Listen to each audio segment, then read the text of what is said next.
Assalamualaikum warahmatullahi wabarakatuh. Hai semuanya, perkenalkan nama saya Rida Olivia Ramadhani dari kelas LA10. Saya mewakili teman-teman saya dari kelompok 4, ada Pazrina Dipa, Kania Hansdata, dan Titania Firdaus. Di sini kami akan mempresentasikan hasil diskusi dan hasil pencarian kami tentang inovatif metrik dan disruptive innovation dari perusahaan Kodak. Selamat menyaksikan.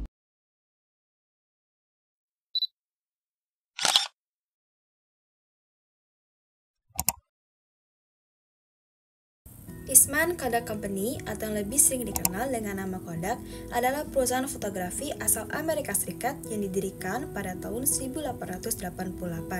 Didirikan oleh George Eastman di Rochester, New York, Kodak memiliki satu visi besar, yaitu mempermudah setiap orang untuk mengabadikan momen berharga mereka. Dengan slogan "You press the button, we do the rest", Kodak memperkenalkan analog murah dan layanan cetak foto yang inovatif. Kodak menjadi perusahaan fotografi yang mendominasi rantai bisnis, mulai dari bisnis perfilman, fotografi, hingga distribusi global. Inovasi demi inovasi terus dilakukan, seperti pembuatan film dengan warna Kodak Chrome pada tahun 1935 dan pembuatan kamera digital pertama pada tahun 1975. Pada masa kejayaannya pada tahun 1970 hingga 1990-an, Kodak menguasai 90% pasar film fotografi di dunia. Lebih dari 1.450 karyawan bekerja di balik nama besar ini. Istilah Kodak Moment pun menjadi simbol kebahagiaan yang abadi, yaitu setiap momen pantas untuk diabadikan.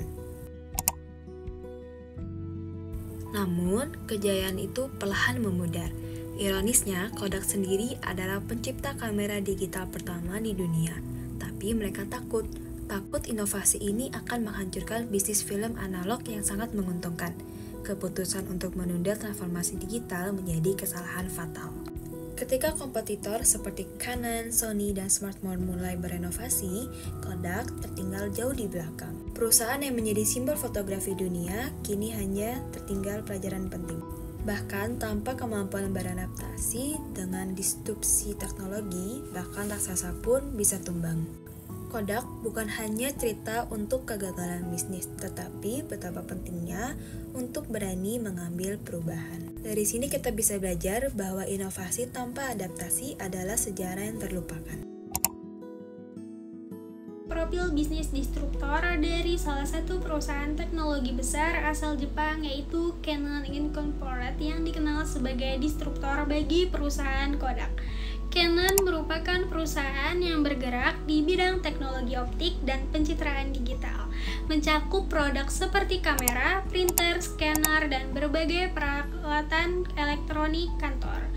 Perusahaan ini didirikan pada tahun 1937 di Tokyo oleh Takashi Mitarai dan saat ini dipimpin oleh Fujio Mitarai, sosok visioner yang mendorong transformasi digital dalam bisnis Canon. Awalnya, Canon dikenal sebagai produsen kamera analog presisi tinggi, namun ketika dunia fotografi masih dikuasai oleh Kodak dengan film seluloidnya, Canon justru melihat peluang besar untuk berinovasi. Mereka berani mengambil langkah berisiko tinggi dengan beralih dari sistem film konvensional ke teknologi digital. Langkah yang kemudian mengguncang dominasi Kodak di pasar fotografi global. Perubahan besar itu dimulai pada pertengahan tahun 1990-an melalui peluncuran Canon PowerShot 600, kamera digital pertama mereka. Inovasi ini menjadi awal dari era baru dalam dunia fotografi dan sekaligus menandai titik balik di mana Canon berhasil menggeser Kodak sebagai pimpinan pasar. Tidak berhenti di situ, Canon terus berinovasi dengan menghadirkan seri EOS Digital SLR yang hingga kini menjadi ikon bagi para fotografer profesional. Teknologi internal seperti sensor CMOS, prosesor gambar DIGIS, dan sistem autofokus presisi tinggi membuat Canon unggul dalam kecepatan dan kualitas hasil foto. Selain itu, Canon menciptakan ekosistem produk yang terintegrasi di mana kamera, printer, dan software mereka saling terhubung untuk memberikan pengalaman menyeluruh bagi pengguna.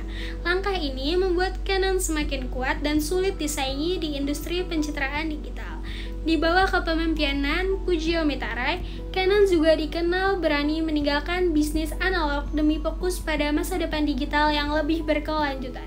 Keputusan tersebut bukan hanya menyelamatkan Canon dari ancaman disrupsi, tetapi juga menjadikannya pelopor perubahan yang justru mendisrupsi Kodak, perusahaan yang dulu menjadi simbol kejayaan fotografi analog.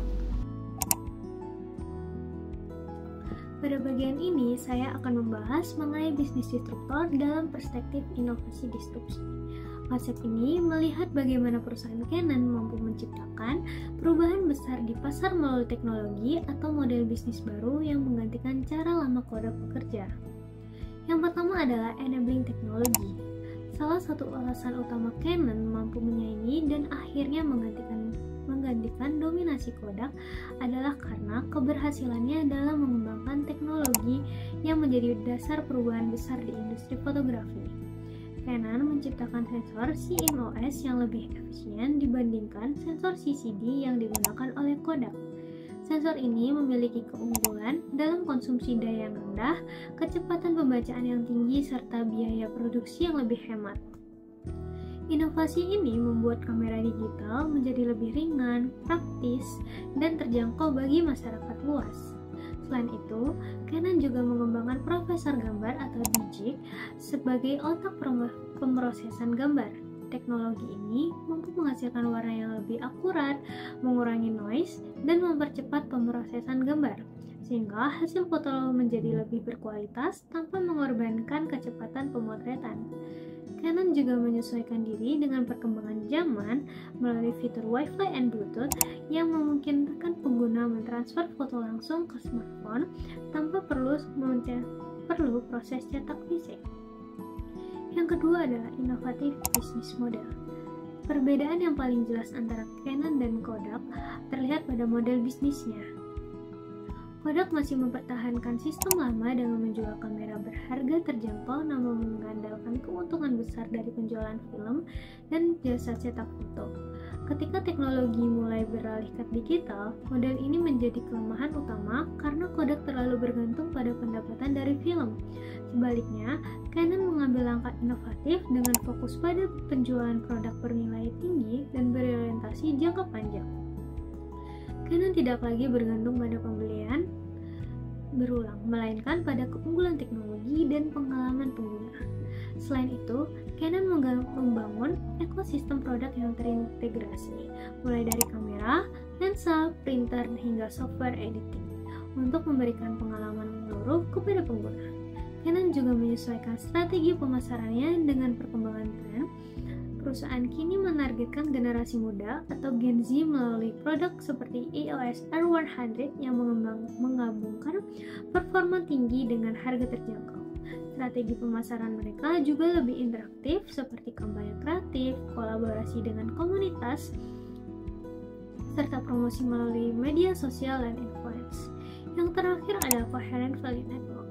Canon juga berhasil membangun jaringan nilai yang konsisten dan saling mendukung dalam memperkuat posisinya di industri fotografi digital.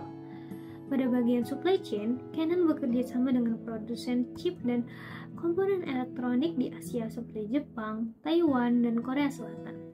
Kolaborasi ini membuat rantai pasok Canon menjadi lebih efisien dan adaptif terhadap perkembangan teknologi. Dalam distribusi, Canon memperluas jangkauannya melalui kemitraan dengan retail global seperti Amazon dan Best Buy, sehingga produk mereka dapat diakses lebih luas dibandingkan sistem distribusi Kodak yang masih bergantung pada toko foto tradisional. Canon juga memperkuat kehadirannya di dunia digital melalui kolaborasi dengan pengembangan software seperti Adobe Lightroom dan Photoshop, serta integrasi dengan platform media sosial.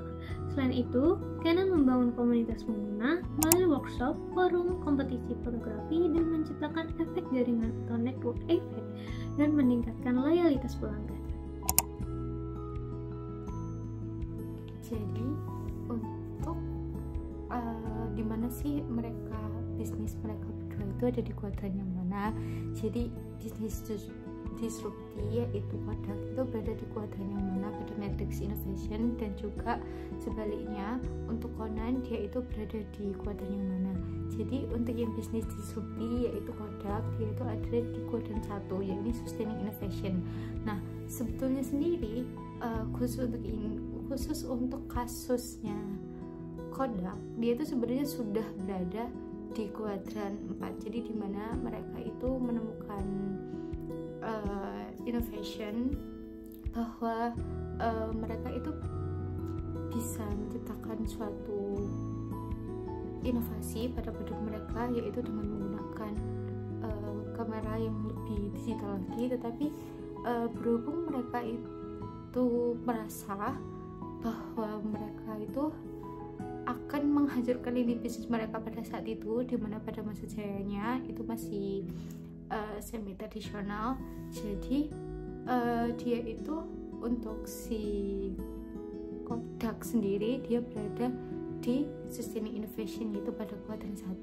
Jadi dia itu memiliki problem definisi yang jelas, di mana itu bagaimana sih cara menghasilkan foto atau video dengan kualitas yang lebih jernih lagi, dengan warna yang lebih hidup, tetapi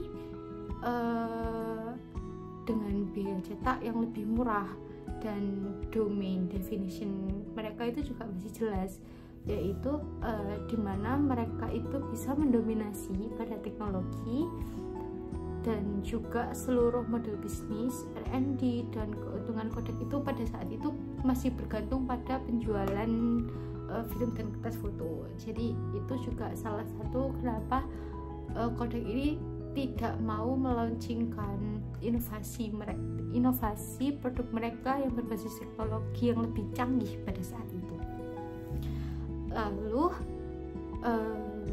untuk yang bisnis disruptor yaitu Canon, dia itu berada di kuadran 4, yakni disruptive innovation, dimana pada kuadran 4 ini mereka memiliki domain definition yang jelas.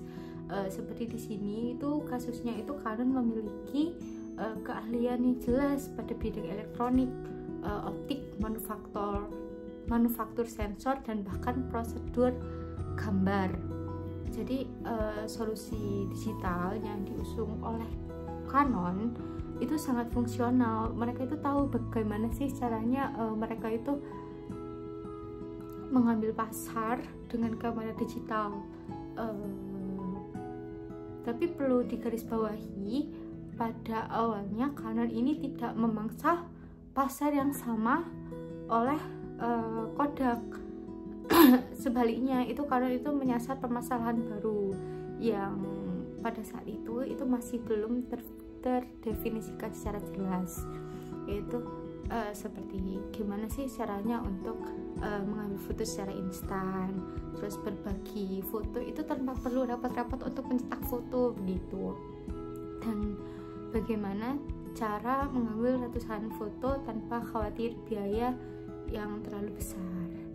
Nah, dari itu berarti permasalahan problem definisinya jelas, pun juga Canon itu bisa mengambil solusi, yaitu teknologi digital yang diabaikan oleh Kodak pada masanya. Seperti itu.